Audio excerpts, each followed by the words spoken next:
भाजप प्रदेशाध्यक्ष चंद्रशेखर बावनकुळेंनी आझाद मैदानाची पाहणी केली। माहितीच्या शपथविधीच्या अनुषंगानं बावनकुळेंनी तयारीचा आढावा घेतला। भाजपच्या आमदार आणि पदाधिकाऱ्यांसह मुंबई महापालिका प्रशासनातले अधिकारी यावेळी उपस्थित होते। पुन्हा मुख्यमंत्री व्हावं ही जनतेची अपेक्षा असेल तर ती साहजिक आहे, अशी प्रतिक्रिया एकनाथ शिंदे यांनी दिली आहे। सीएम म्हणजे चीफ मिनिस्टर नव्हे तर कॉमन मॅन आहे। मुख्यमंत्री असताना कॉमन मॅनच्या अडचणी सोडवल्या असंही शिंदे म्हणाले। मी उपमुख्यमंत्री होणार यामध्ये तथ्य नाही, अशी प्रतिक्रिया श्रीकांत शिंदे यांनी दिली आहे। उपमुख्यमंत्री पदाबाबतच्या बातम्या निराधार असल्याचं त्यांनी स्पष्ट केलं। तसंच आपण शिवसेना पक्षासाठीच काम करत राहणार असल्याचं त्यांनी स्पष्ट केलंय। सोशल मीडियावर पोस्ट लिहून श्रीकांत शिंदेंनी ही माहिती दिली। मुख्यमंत्री पदाबाबत सुनील तटकरेंनी मोठा दावा केलाय। दिल्लीच्या बैठकीमध्येच भाजपचा सीएम होणार हे ठरलेलं होतं, अशी माहिती त्यांनी दिली। सुनील तटकरेंनी मुख्यमंत्री पदाबाबत ही मोठी माहिती दिली। महिला मुख्यमंत्री पदावरून छगन भुजबळांनी प्रतिक्रिया व्यक्त केली। भाजप ठरवेल कोण मुख्यमंत्री होणार असं भुजबळांनी सांगितलं। तर आपल्या देशामध्ये महिला पंतप्रधान आणि राष्ट्रपती महिला झालेल्या आहेत असंही त्यांनी म्हटलंय। खातेवाटपाचा तिढा बैठकीनंतर सुटू शकतो, अशी प्रतिक्रिया संजय शिरसाट यांनी दिली। 1-2 दिवसांमध्ये चर्चा होईल आणि निर्णय होईल असा विश्वास शिरसाटांनी व्यक्त केला। भाजपचे निरीक्षक आज मुंबईमध्ये दाखल होणार असल्याची माहिती सूत्रांनी दिली। केंद्रीय अर्थमंत्री निर्मला सीतारामन आणि गुजरातचे माजी मुख्यमंत्री विजय रुपाणी यांची महाराष्ट्र निरीक्षक म्हणून नियुक्ती करण्यात आली आहे आणि 4 डिसेंबरला सकाळी 10 वाजता सेंट्रल हॉल विधान भवन इथं भाजप आमदारांची बैठक होणार आहे। या बैठकीमध्ये गटनेता निवडला जाणार आहे। काँग्रेसचे नेते आज केंद्रीय निवडणूक आयोगाची भेट घेणार आहेत। संध्याकाळी 5 वाजता काँग्रेसचे नेते दिल्लीतल्या केंद्रीय निवडणूक आयोगाच्या कार्यालयामध्ये जाणार आहेत। विधानसभा निवडणुकीमध्ये काँग्रेससह मवियानं ईव्हीएमवर शंका उपस्थित केली होती। यावेळी काँग्रेसचे नेते ईव्हीएमवरचे आक्षेप नोंदवणार आहेत। विधानसभा निवडणुकीनंतर ठाकरे पक्ष आता मुंबई महानगरपालिकेच्या तयारीला लागलाय। मुंबईतल्या सर्व माजी नगरसेवकांची मातोश्रीवर बैठक होणार आहे। दुपारी 12 वाजता सर्व माजी नगरसेवकांना उपस्थित राहण्याचे आदेश उद्धव ठाकरे यांनी दिले।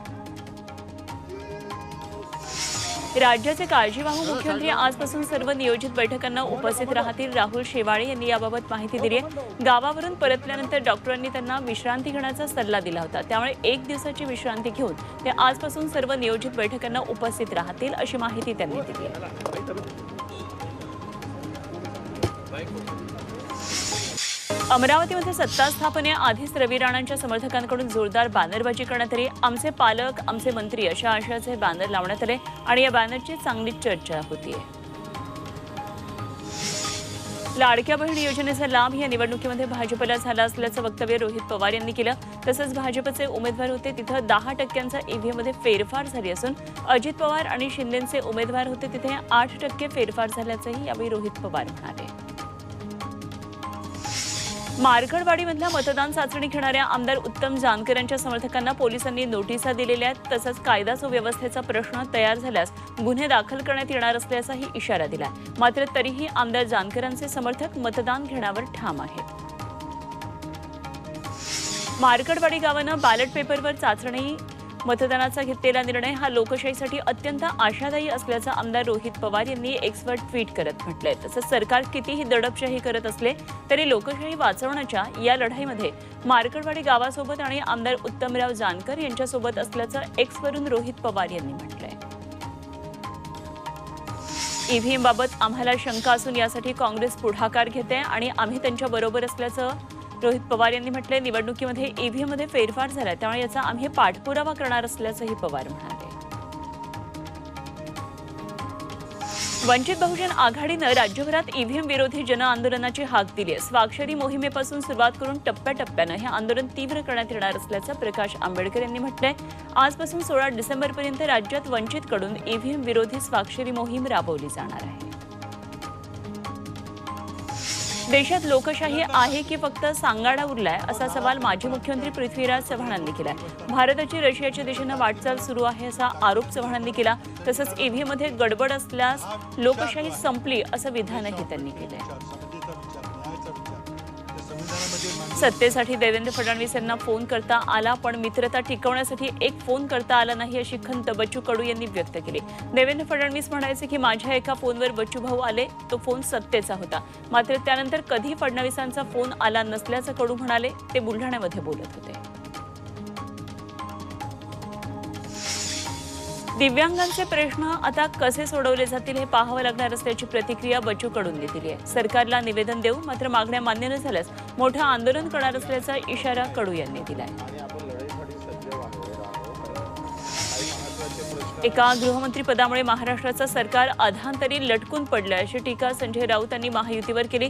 तर बहुमताचा आकडा असताना राज्याला सरकार देत नाही, हे कसलं मजबूत सरकार आहे, असा सवाल राऊत यांनी विचारला.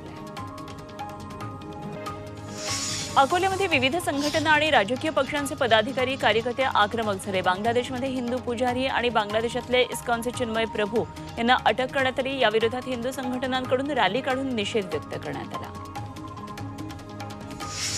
स्पर्धा परीक्षांसाठी मार्गदर्शन करण्यासाठी प्रसिद्ध असलेले अवध ओझा यांनी आम आदमी पक्षामध्ये प्रवेश केला. माजी मुख्यमंत्री अरविंद केजरीवाल यांच्या उपस्थितीत अवध ओझा यांनी पक्ष प्रवेश केला. यावेळी मनीष सिसोदियाही उपस्थित होते.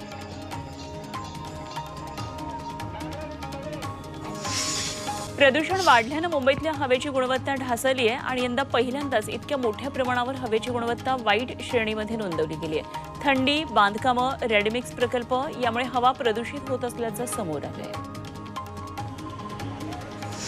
मुंबईतलं हवा प्रदूषण रोखण्यासाठी नवी मार्गदर्शक तत्व लागू करण्यात आली आहे. मुंबई महानगर प्रादेशिक क्षेत्रातील हवेची गुणवत्ता सुधारण्यासाठी विविध बांधकाम क्षेत्र, विकासकाम, स्टोन क्रशर, बेकरी आणि रेडीमिक्स कारखाने यांच्यासाठी मार्गदर्शक तत्व लागू केली आहेत.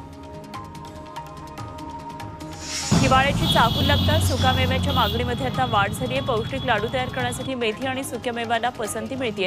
त्यामुळे सुकामेव्याच्या दरामध्ये 10 ते 15% वाढ झाली आहे. जळगावच्या बाजारामध्ये काजू, बदाम 700 ते 800 रुपये किलोने विकले जात आहे.